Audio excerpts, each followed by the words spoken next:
Hi, we're back with another episode of Mix and Matchbox. I'm your host, Brent Feldman. Today, we are here with James Brown. He is the CEO of the Business Accelerator Institute and Perseverance Squared. Hi, James. How are you doing? Good, Brent. How are you today? Doing really well. Definitely happy to kind of jump in on some of these questions that we got here. So, yeah, I'll just dig right in. All right. Cool. Well, I guess you started your first business, a law firm, in 1994. Did you know what you were doing right from the start, or how long did it take you to sort of get some business success?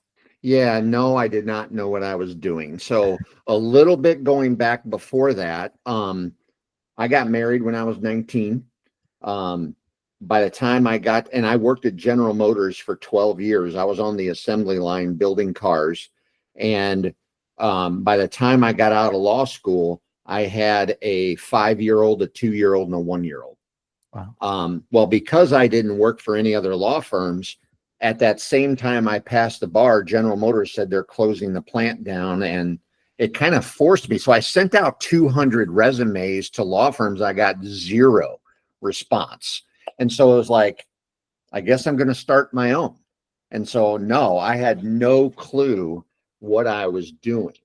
But I started studying people that had successful businesses and what they were doing, especially on the marketing side.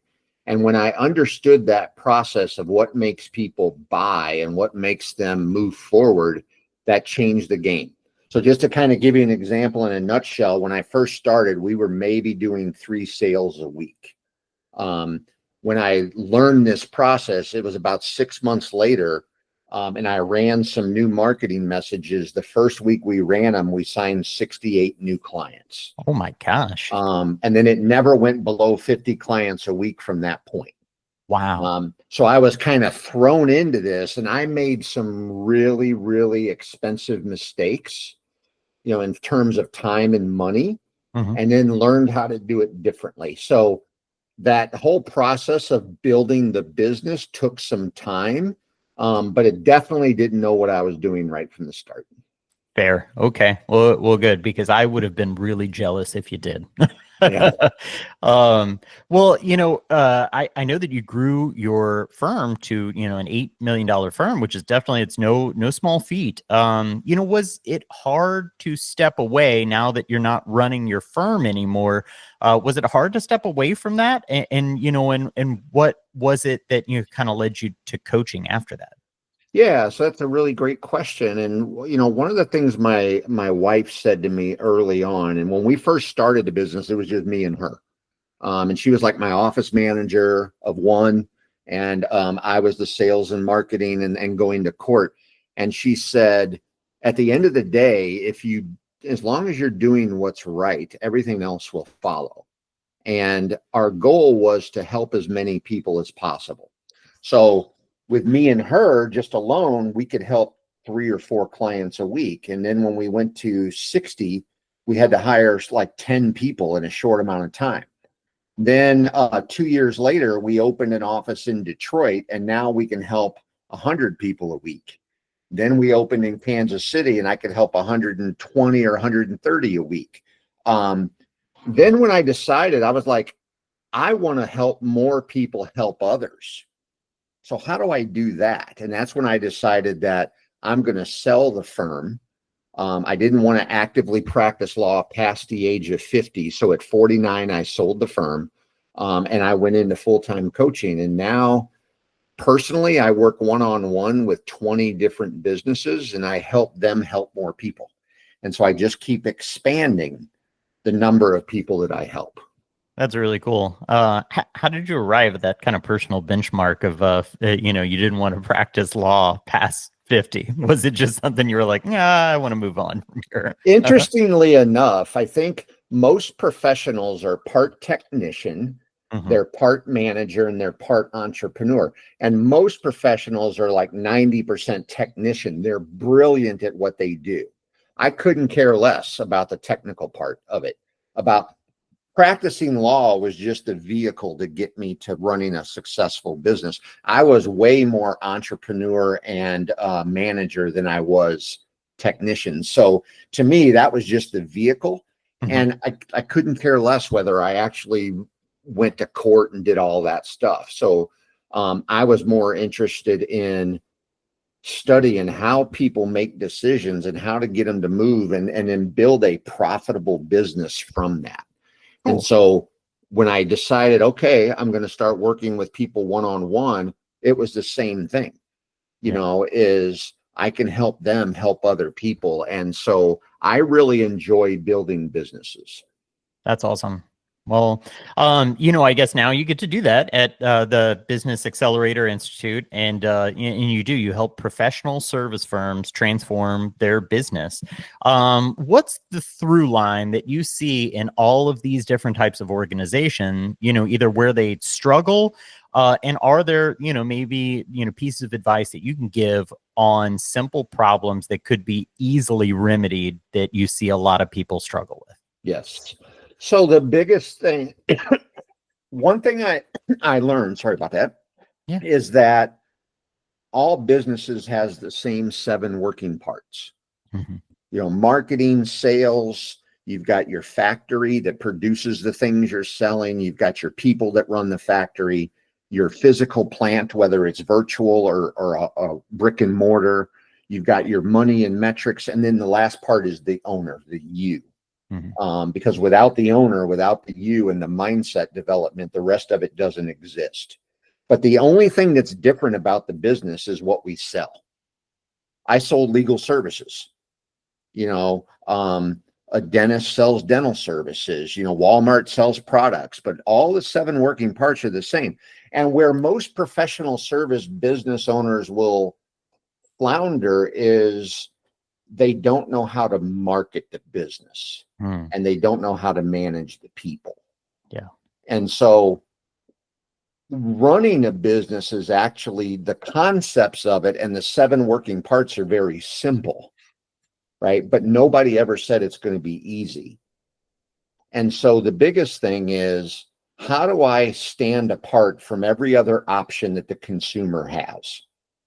And when we can figure that out, you literally can create a marketing system that's like turning on and off a faucet, right? And so when we understand who our A+ client avatar looks like, Mm-hmm. and more importantly, where they get their information from, where do they hang out? When we understand that and what keeps them up at night, we can create a marketing system that's going to drive new leads every single day, and it's not dependent on me for referrals and stuff like that. And now I can scale the business. So to me, that was one of the things that through all of these business owners, they struggled with. Wow. Was Yeah. really, they like to talk about themselves and their experience. And at the point that you're reaching out to the prospect, they don't care about that. Mm-hmm. We all have problems, and the brain is designed to protect us from problems. And so it's always looking for solutions. And so when all the solutions look the same, the brain gets confused. Mm-hmm. And so what do? They resort to lowest price. Mm-hmm. Well, we don't want to compete on price. That's a race to the bottom of the barrel. Yeah. Right. So how do we stand apart? And when you're able to accomplish that, you'll never want for leads again. Right.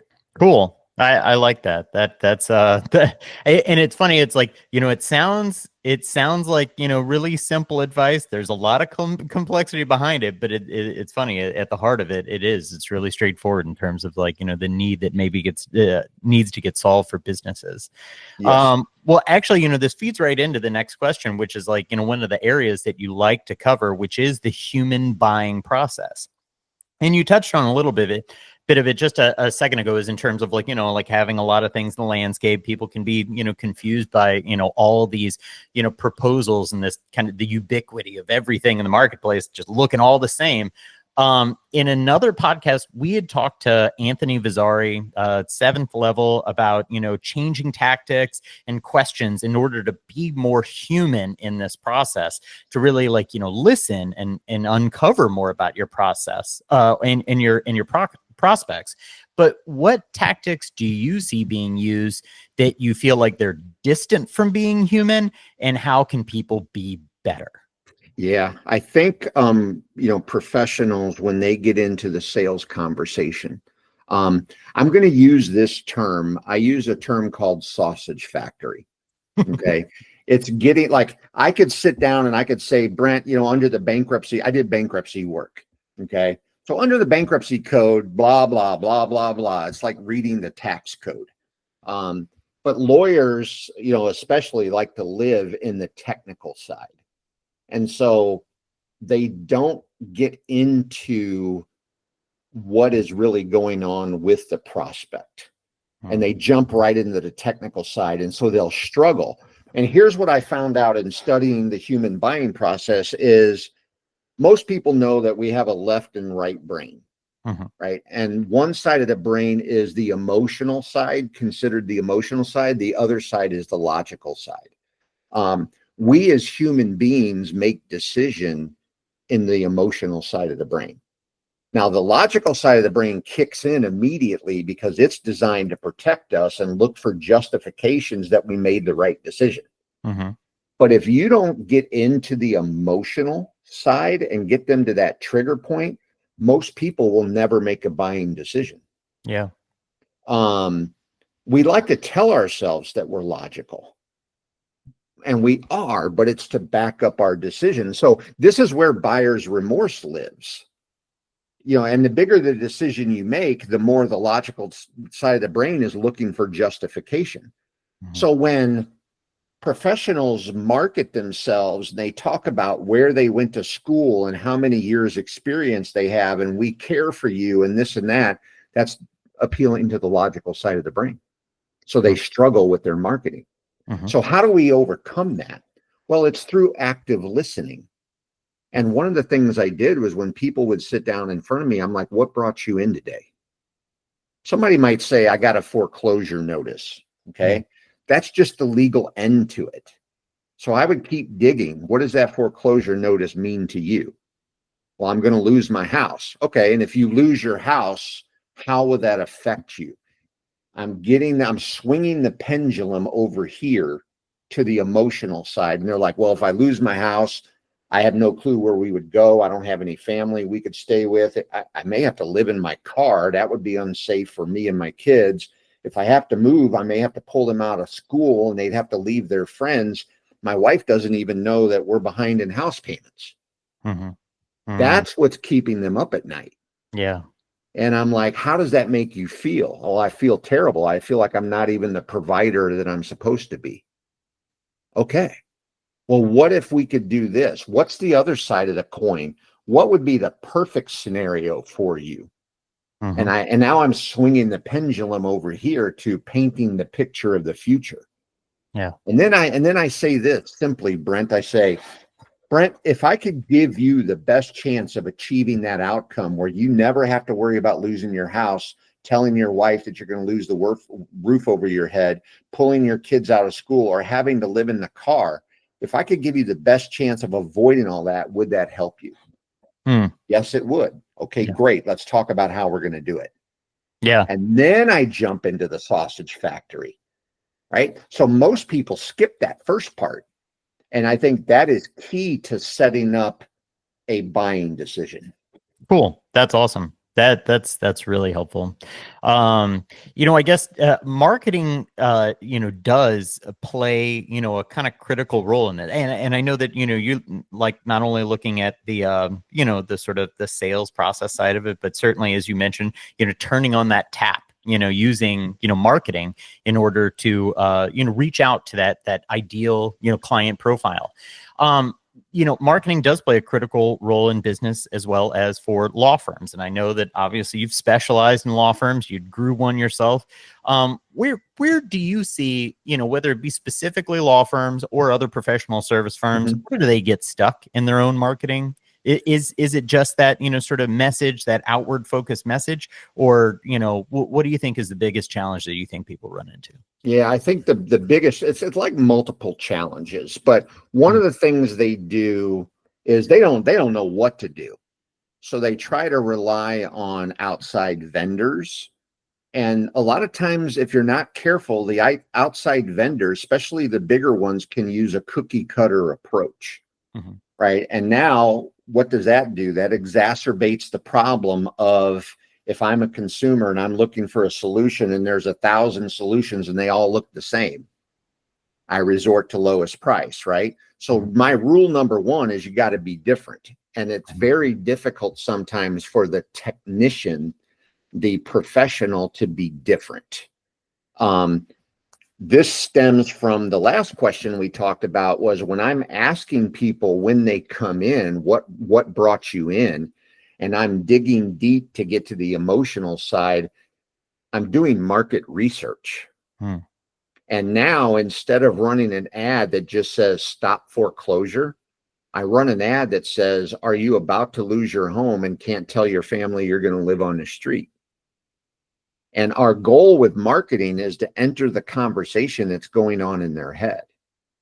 So it's not about me or the logical side of the stuff. It's, I have a problem and I need a solution, and this is what's keeping me up at night. So why not turn our marketing into those things? And that's where most of the business owners struggle, is if I just talk about me and I hang my shingle out, people will come. And it just doesn't work that way. Yeah, definitely. Just aside from this, I'm working on a proposal, and actually, I think you just gave me an idea. Good. But that's good. That I think you're touching on those things that, definitely sometimes in a world of of gray, and every time you see the same thing, you really have to make sure people are standing out and look different, versus the competition. So that's helpful advice. And I'll throw the same thing out there. I know this little side note, but when you're marketing for an employee, it's the same thing. Yeah. When they go to a job board and they see part-time assistant needed, full-time assistant needed, it all looks the same. So what do they resort to? Highest price range. Yeah. Right. So how do you make your job ads stand out over everybody else? So it's the same concept. Absolutely. Yeah. I think this is where maybe the question comes into play, as far as investment in your marketing tech stack and your sales funnel. Because just as much as you can work on your messaging, where maybe is that, sort of priority in putting that investment, those dollars really into your marketing? Should that be something that comes first, or probably not last, but how should people prioritize that? I think that's a great question. And I think when most businesses first get started, I look at it like there's back-end marketing and front-end marketing. Back-end marketing is what we do to people who already know us, like us, and trust us. So it's all of our former clients, people we know. It's our referral sources. So when you make a referral to me, or I make a referral to you, there's a transfer of trust in me to you, right? So that marketing is different, and you would expect higher conversion rates, right? Front end marketing is to the general public, to people who don't know you, like you, and trust you. So when most businesses get started, they're doing all this back end kind of word of mouth, networking, building referral sources, but that's only going to get you so far. Right. And then if you really want to scale, we have to add in the front end marketing. And I'm glad you used the word investment, because most business owners, as far as employees and as far as marketing, they look at it as an expense. And I tell people, I expect a 10x return on my investment in marketing. So if I ask you to give me $10 today and I give you $100 next week, would you do that? Yes, I would. Okay. If you give me 1,000 today and I give you 10,000 next week, would you do that? Yeah. Why would you treat your marketing any differently? Yeah, definitely. And so And so here's one of the biggest roadblocks people will have as far as prioritizing is they don't understand who their client avatar is and where they get their information from. So they'll pick media before they understand their market.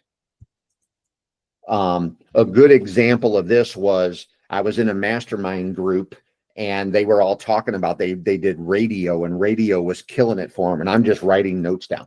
What kind of radio? News talk, sports talk. Oh my God, yes. And I came right back to St. Louis and I threw $5,000 at sports talk radio and I got nothing. And that's an example of me choosing media first. So then I started asking my prospects, do you listen to the radio? Yeah. Well, what stations? And these two stations kept coming up over and over. So I took that same $5,000, put it on that station, and the calls went through the roof. And so that was my lesson of know where they get their information from before you choose your marketing channels, and then prioritize those channels. We tilt the odds in our favor so that we can get the fastest return on investment and start with that one. Get it going well, dial the numbers in, then up your budget, and then move on to another one. Yeah, definitely. And that's how I approach it so that we don't get a bunch of stuff that's half done and then nothing's happening and we're putting money out. We're not getting any return. Yeah, definitely. Wow. And you touch on just like, such a critical point that I feel like gets missed so often, which is just doing a little more research. And I think you touched on, really just asking your clients, they are more than willing to give you information, and they're the best resource. If somebody, had the belief in you and your services, they're already trusting you. So, they're going to be a good avenue of trying to, get that feedback from in order to put forward that additional marketing, that extra investment you might put in. So yes. Yeah, I think that's so critical for people to really take away is that, the answers are there, almost right in front of you. You just have to ask for it. Well, and you asked about the funnel, and I think the funnel is important. And here's why. At any given time, we have a segmented market. Any business does. And only about 2 to 3% of your market are ready to talk to somebody right now.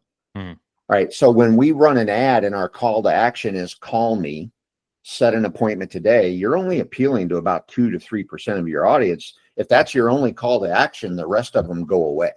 Yep. Now you have the next segment of your market is called problem aware. I think I may have a problem, but I don't think I'm at a point where I'm going to talk to somebody yet, but I'm doing research. So that's where they, instead of a call me now, they will download a free lead magnet, like a consumer guide. Mine was get out of debt, secrets your creditors don't want you to know. And they download that. And then we have a specific nurturing campaign funnel that's designed to move them closer to, I want to talk to somebody. Definitely. So yeah. I think building out the funnel is super important, but I think getting cash flow coming in and targeting that 2 to 3% with call me now campaigns in media where your people are hanging out is probably priority number one, immediately followed by building out the sales funnel with a different call to action. That's great. That's great advice. Cool. As far as your role, because I've seen this as being a fractional CEO, and it seems like there's a real rise in fractional C-suite roles. I've seen that from fractional CFO, MO. Do you have a feeling on why that is, kind of like a trend that people are filling their C-suite with these fractional roles? Yeah, I think it's because for most small businesses, and when I talk about small business, it's not necessarily by the dollar amount, but it's by the ownership structure. If it's multiple partners, then it's not the same. But for most small businesses, they can't afford to go out and hire a $200,000 or $250,000 CEO, or $150,000 CMO. So offering them a fractional kind of offering where, like for me, my clients meet with me 3 times a month for 60 minutes each, right? And they're paying me a fraction of what they would pay a full-time CEO. I call my services CRO, Chief Revenue Officer. Mm-hmm. From 2018 until 22, I worked for another company where I was a fractional CEO. Mm-hmm. And then I built and launched their CMO program. So I did both. And one of the things I thought was, this is kind of combined with a chief revenue officer, not only to help them with CEO type decisions, but also with CMO and CSO, which is chief sales officer. Mm-hmm. So that's where CRO came from. And these small businesses, I've got businesses that gross under 500,000 a year, and I've got a business that grosses 50 million a year. Mm-hmm. But they can't afford it. The $50 million firm probably could, but the other ones who are around $1 million, until you get to like 3 million, you're probably not in a position to hire a full-time person at that role. Yeah, definitely. But it really can be critical to have that kind of advice and Yes. input and strategy for sure. Yes. Well, cool. Well, this is jumping topics just a little bit, but I think, as you work with a lot of different businesses and business owners, pulling those owners out of, the business, kind of working as opposed to in the business, you want them to work on the business. And, but I will say that drowning in work is a real struggle for a lot of people who are, especially in whether that be, in leadership positions inside a company, working in that sort of capacity. It's sometimes hard to dig yourself out of the weeds. But how necessary or when is it possible even to start reframing this for people so they can get thinking about how to get themselves out of working in the business? Yeah. And I think there's a couple of factors going on here. One is a lot of times we are, I don't want to say brainwashed, but there's called the doctrine of sacrifice. Mm-hmm. That people almost brag about how many hours they work and how much 7 days a week, why? It doesn't have to be that. You could still build a successful business and work less than 40 hours a week. So I think there's this doctrine of sacrifice going on. And I think the other factor is what we touched on briefly earlier is they look at hiring as an expense. Mm-hmm. When really it is an investment. Every person that you hire, you should build their compensation structure so that you're getting a 4 to 5x return. Mm-hmm. A great example is in the legal field. If I hire an attorney at, let's say, 100,000 a year, but I bill them out at $350 an hour and they do 1,500 hours a year, that's over $550,000 of revenue. Mm-hmm. And now I don't have to do 1,500 hours a year of myself, right? Yeah. So if you look at it from that perspective, you got, when you first start the business, you're wearing all the hats, Mm-hmm. but you start to take the hats off because it starts to slow you down. Mm-hmm. Actually, when I first started my law firm, we were only doing 3 or 5 cases a week, and that was okay for the two of us. But then all of a sudden, I'm having to go to court 2 days a week, and I'm having to mark off my sales book. Mm-hmm. So then the revenue starts to come down. Mm-hmm. So I have to get out of going to court. So I hired a fractional person who could go to court for me. Mm-hmm. Now my sales went back up. And then I was in sales so much that my marketing started to go down. Mm-hmm. So then I hired a full-time salesperson and I took that hat off. Mm-hmm. And by doing that, our revenue levels kept jumping up because I'm not doing it myself. Yeah. And I'm hiring people who are actually better at it than I am. Exactly. Yeah. Oh, love hiring in great expertise. And feeling comfortable with that fact of not having to be the oracle, not having to be, the person who's, answering all the questions and stuff is a true relief when you can get to that point. And I definitely understand the struggle of, like, obviously making sure that you have the capital in order to pay for, enough of these resources. But I think the point you're drawing in terms of, like, looking at it just like you do at marketing, as that is an investment in your future revenue potential, is so helpful. You Yes. gotta reframe that for people so that they don't just look at it like, oh, I gotta spend money on this now. Yeah. Yeah. Yeah. And that's the first conversation I always have with people is, let's talk about how much, like, even if they're flat fee, they're selling something on a flat fee basis. Like, let's say it's a dentist and they're doing, root canals or whatever. How much is that average sale? And if I bring in another dentist, how many of those can they do in a month?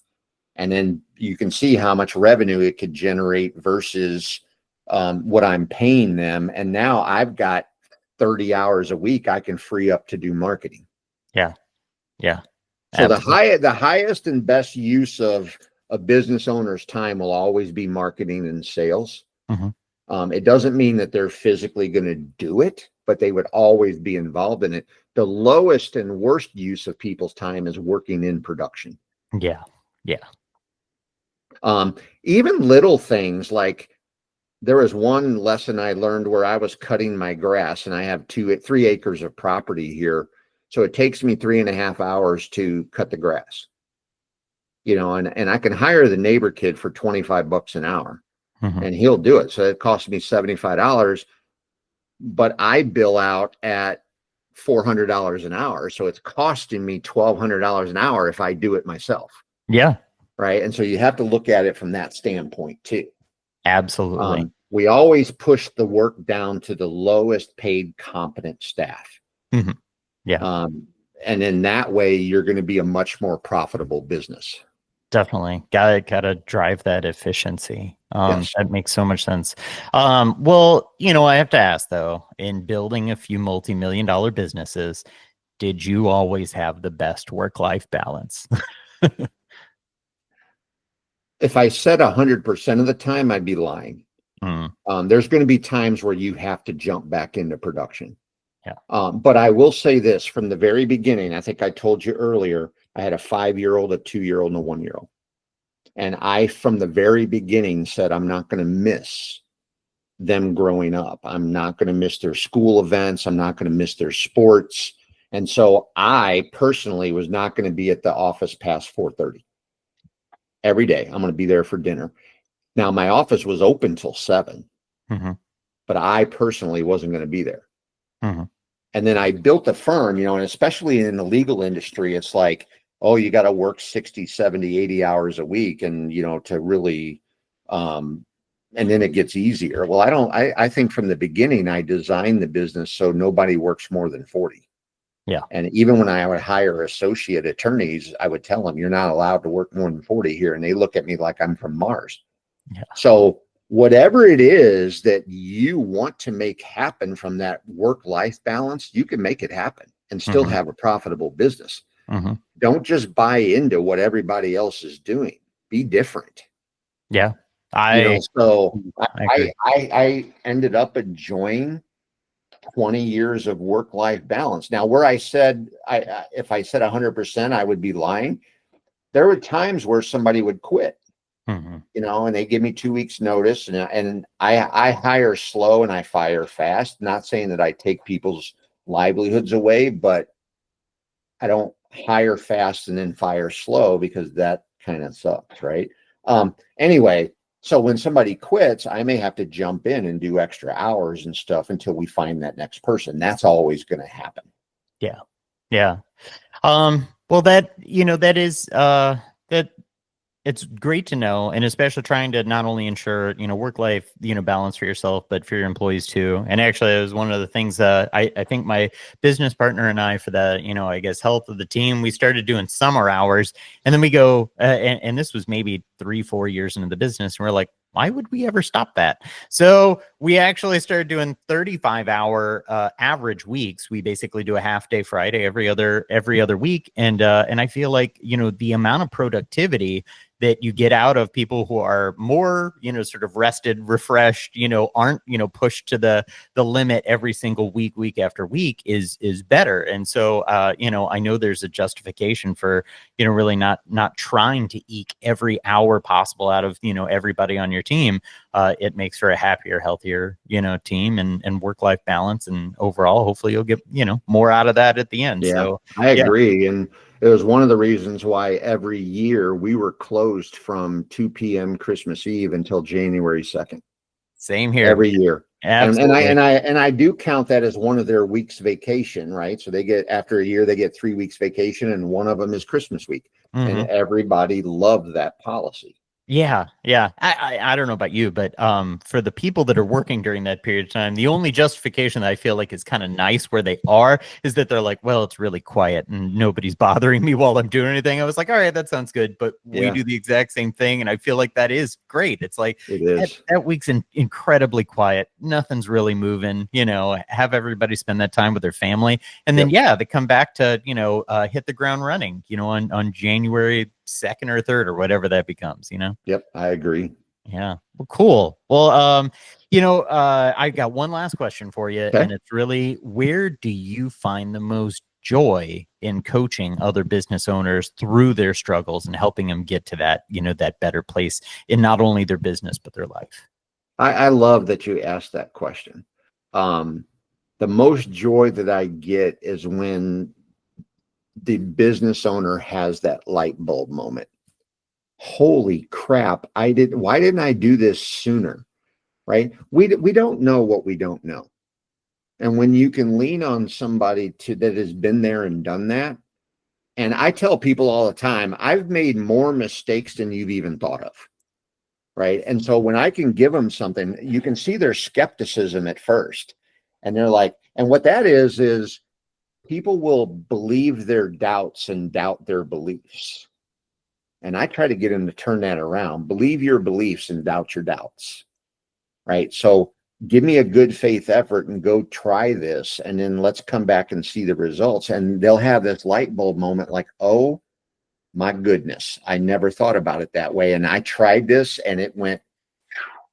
And so now they start to open up to other concepts. And that's when you really see quantum leaps in their revenue and in their growth as the owner of a profitable business. That's cool. That's awesome. That's got to feel like a lot of fun when you get that. Yes, it definitely is. Well, that's awesome. Well, this has been a great conversation. I must say that, it sounds like you have a lot of wonderful advice. Would you like to take a second to, sort of, mention, I guess, your business, way people can reach out and get in touch with you? Yeah. Business Accelerator Institute. They can go to the website, businessaccelerator.institute.